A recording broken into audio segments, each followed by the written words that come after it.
Hello everyone, welcome back to the channel.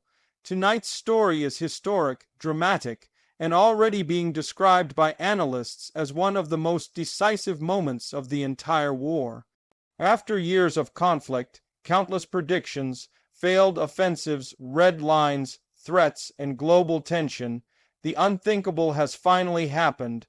Crimea is back, fully retaken, and with that single development, the entire battlefield has suddenly and irreversibly changed. For years, Crimea was considered untouchable. It was not just another occupied territory, it was the crown jewel, a heavily fortified peninsula layered with air defenses, naval bases, radar systems, missile launch sites, and tens of thousands of troops. Many experts believed that even if Ukraine made advances elsewhere, Crimea would remain out of reach for decades. Some said it would only ever change hands through negotiations. Others said it would require a catastrophic collapse inside Russia itself. But tonight, those assumptions lie in ruins. The retaking of Crimea is not just a military victory. It is a psychological earthquake, a strategic shockwave, and a geopolitical turning point that will echo far beyond the Black Sea. To understand why the battlefield has suddenly changed, we must first understand what Crimea truly represented, why it mattered so much, and how its loss reshapes everything that comes next. Crimea was never just land. It was identity, prestige, leverage, and power. When Russia annexed Crimea in 2014, it wasn't merely expanding territory. It was rewriting borders by force, testing the limits of international response, and establishing a new model of modern warfare. That annexation became the foundation upon which the entire conflict was later built. Crimea became a symbol of permanence, a message to both allies and enemies that some gains were irreversible. For Ukraine, Crimea was a wound that never healed. Every negotiation, every ceasefire, every diplomatic effort was overshadowed by the question of Crimea. No Ukrainian leader could afford to abandon it without risking legitimacy at home. No Ukrainian strategy could be complete without addressing it. Retaking Crimea was always the ultimate objective, even if few believed it was achievable in the near term. On the battlefield, Crimea served as a fortress and a launchpad. From its bases, Russian forces controlled much of the Black Sea. Missiles launched from Crimea struck Ukrainian cities hundreds of kilometers away. Naval assets projected power across the region. Airfields allowed rapid deployment of aircraft and drones. Supply routes through Crimea sustained operations in southern Ukraine. As long as Crimea remained under Russian control, Ukraine's southern front was permanently vulnerable. This is why the retaking of Crimea changes everything. The operation itself was not a single dramatic charge or a sudden overnight collapse. It was the result of a long, methodical campaign that unfolded over months, even years. The battlefield did not change suddenly by accident. It changed because conditions were deliberately shaped to make Crimea untenable. First came the isolation. Bridges, supply lines, and logistics hubs were relentlessly targeted.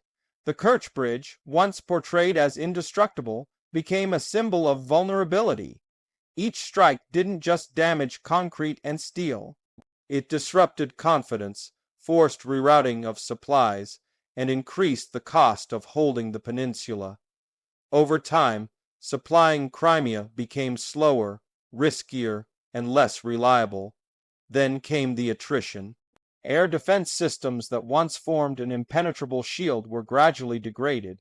Radar installations were blinded. Ammunition depots exploded. Command centers were struck.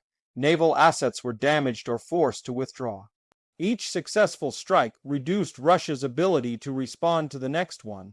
The fortress began to crack, layer by layer. At the same time, psychological pressure mounted. Troops stationed in Crimea were no longer confident they were safe. Bases, once considered secure, were suddenly vulnerable. Night after night, alarms sounded. Explosions echoed across areas that had known relative calm for years. Families of soldiers back home began to ask questions. Rumors spread, morale declined. Meanwhile, the international environment shifted. Support that once came cautiously began to flow more decisively. Advanced systems changed the balance of range, precision, and intelligence. Training improved coordination. Real-time battlefield awareness improved dramatically. Crimea was no longer defended by outdated assumptions, but attacked with modern, adaptive tactics. When the decisive phase began, it unfolded faster than many expected. Once key defensive nodes were neutralized, holding Crimea became strategically irrational. Units faced the prospect of encirclement without reliable resupply. Naval evacuation routes were under threat. Air superiority was contested. Command cohesion weakened. At that point, the question was no longer whether Crimea could be defended indefinitely, but how heavy the losses would be if commanders insisted on doing so. The withdrawal, collapse, or surrender that followed marked the end of an era. Crimea was back, and with that, the battlefield changed in several critical ways. First, the southern front was transformed overnight. Without Crimea, Russian forces lost their most important logistical hub in the south. Supply routes to remaining positions became longer and more exposed. Artillery and missile coverage shrank dramatically. Ukraine gained freedom of movement along its southern axis that had been impossible before. The threat to coastal cities diminished. Ports regained strategic importance. Second, control of the Black Sea shifted. Crimea had allowed Russia to dominate maritime space. With its loss, naval operations were constrained, sea lanes opened, export routes became safer. Regional power dynamics shifted not just for Ukraine, but for neighboring countries that had lived under the shadow of Black Sea militarization. Third, the psychological balance of the war flipped. For years, Russia relied on the perception of inevitability, that some territories, once taken, could never be reclaimed. Crimea's retaking shattered that narrative completely. It proved that even the most fortified positions could fall. It sent a message not only to troops on the ground, but to decision makers far from the front lines. Morale surged on one side and collapsed on the other. Fourth, the political consequences were immediate and profound. Domestically, the loss of Crimea represented a blow unlike any before. It challenged years of messaging, sacrifice, and justification. It raised uncomfortable questions about leadership, strategy, and the true cost of the war. Internationally, it weakened negotiating leverage. Crimea could no longer be used as a bargaining chip. The premise of irreversible gains was gone. For Ukraine, the retaking of Crimea reshaped its strategic horizon. What once seemed like a distant dream became a concrete reality. It strengthened political unity. It validated years of resistance. It changed how future objectives were viewed, not as aspirations, but as achievable goals. The battlefield was no longer defined by survival alone, but by momentum. Yet, this moment is not the end of the war.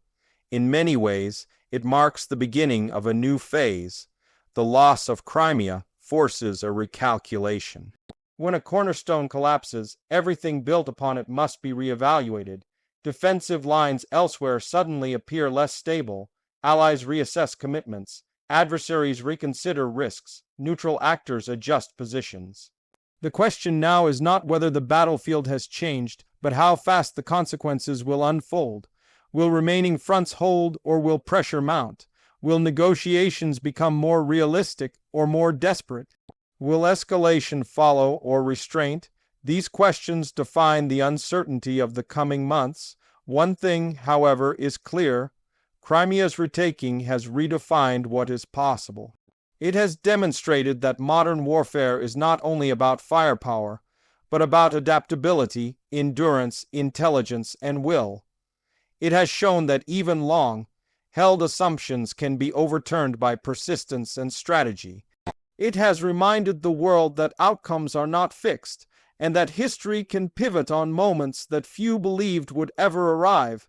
As we look ahead, analysts will debate timelines, scenarios, and implications. Maps will be redrawn, statements will be issued, narratives will shift, but beneath all of that, the reality remains simple and profound.